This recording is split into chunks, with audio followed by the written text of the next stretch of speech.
Bismillahirrahmanirrahim. Assalamualaikum warahmatullahi wabarakatuh. Selamat pagi Pak Daniel, selamat pagi teman-teman. Kami dari kelompok 16 ingin presentasikan hasil survei perusahaan kami.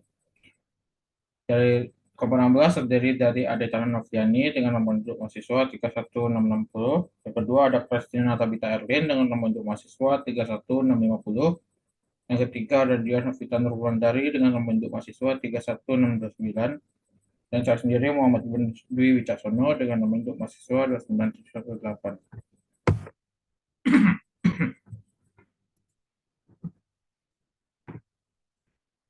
Perusahaan yang kami ambil, yang kami survei adalah Balai Bebakaran. Bentuknya itu berupa PT dan juga terdapat CV. Yang di dalamnya dengan sistem mitra cabang bukan franchise. Sudah terdapat 7 cabang di Jogja dan Desember ini akan dibuka cabang ke-8. Dan juga Balai Pembakaran memiliki cabang di luar kota yaitu di Kutoarjo dan Klaten. Selanjutnya, untuk struktur organisasi dari lini atas sampai lini bawah, yang pertama ada General Manager, yang kedua ada Manager Area, yang ketiga ada Supervisor, yang keempat ada Kapten, dan yang terakhir ada Server. Selanjutnya akan dilanjutkan oleh teman saya. Baik, saya Detana Novliani dengan NIM 31660 akan melanjutkan yang berikutnya itu mengenai tugas masing-masing talent atau karyawan dari lini atas sampai lini bawah dalam Balai Bebakaran. Yang pertama itu yang paling atas itu ada General Manager, di mana tugasnya itu mengambil keputusan serta memeriksa laporan keuangan. Di bawahnya General Manager itu ada Manager Area atau Marketing.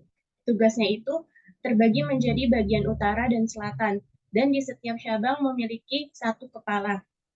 Di bawahnya manajer area itu ada supervisor, yaitu untuk menangani outlet penjualan, di mana satu outlet memiliki satu supervisor dan melaporkan laporan penjualan. Di bawahnya supervisor itu ada kapten, itu sebagai kepala koki. Tugasnya itu membawahi server dan koki. Di bawahnya kapten itu ada server, yaitu sebagai koki dan pelayan, di mana tugasnya itu untuk melayani konsumen dan memasak makanan. Selanjutnya, ada perencanaan sumber daya manusia dalam Balai Bebakaran. Yang proses pertama itu ada rekrutmen. Setelah proses rekrutmen ada seleksi. Setelah proses seleksi selesai dilakukan wawancara. Kemudian dilakukan orientasi untuk menetapkan pegawai tetap. Selanjutnya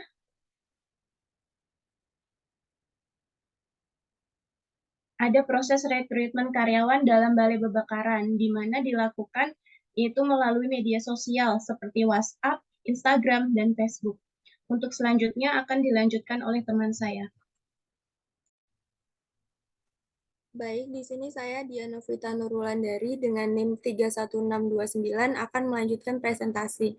Selanjutnya ada proses seleksi karyawan. Dalam proses seleksi karyawan di Balai Bebakaran ini ada 3 tahapan. Tahap yang pertama yaitu proses seleksi administrasi. Biasanya dalam proses ini calon karyawan itu akan mengirimkan CV kepada perusahaan Balai Bebakaran. Kemudian jika sudah lolos dari tahap seleksi administrasi menuju tahap yang kedua yaitu interview, dan setelah lolos tahap interview maka akan mencapai ke tahap yang ketiga yaitu tahapan bertemu dengan manajer HRD. Selanjutnya,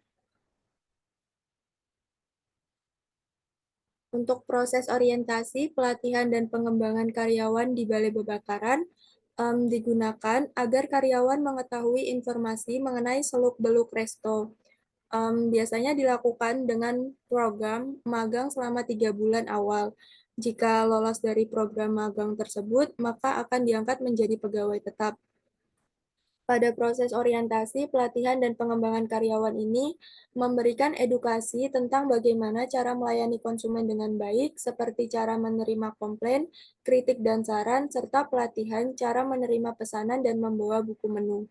Selanjutnya, ada manajemen karir karyawan pada perusahaan Balai Bebakaran. Karyawan yang memiliki dedikasi dan memiliki kinerja selama 2 tahun, kemudian akhirnya akan mendapatkan promosi atau seperti naik jabatan. Dan untuk beberapa orang yang sudah memiliki skill atau keahlian tersendiri pada bidang tertentu, maka dapat mendapatkan promosi kurang dari 2 tahun masa bekerja. Selanjutnya akan dilanjutkan oleh teman saya.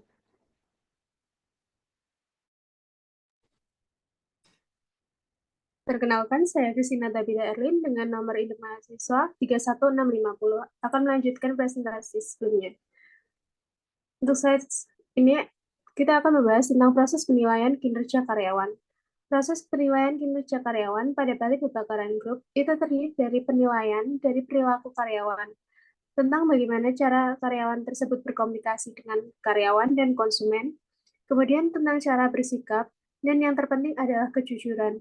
Bukan hanya jujur kepada konsumen, tetapi juga antar karyawan dan juga kepada atasan. Next. Kemudian ada tunjangan dan pelayanan yang diterima oleh karyawan di Balai Pembakaran. Karyawan yang bekerja di Balai Pembakaran Group akan memberikan tunjangan dan pelayanan untuk karyawan seperti asuransi berupa BPJS, mendapatkan bonus dari kerja lembur di akhir tahun. Balai Pembakaran mengadakan tur atau liburan bersama, bisa berupa outbound dengan tujuan untuk meningkatkan solidaritas dan memperkuat kerjasama antar sesama karyawan. Sekian presentasi dari kelompok kami, kurang lebihnya mohon maaf. Terima kasih.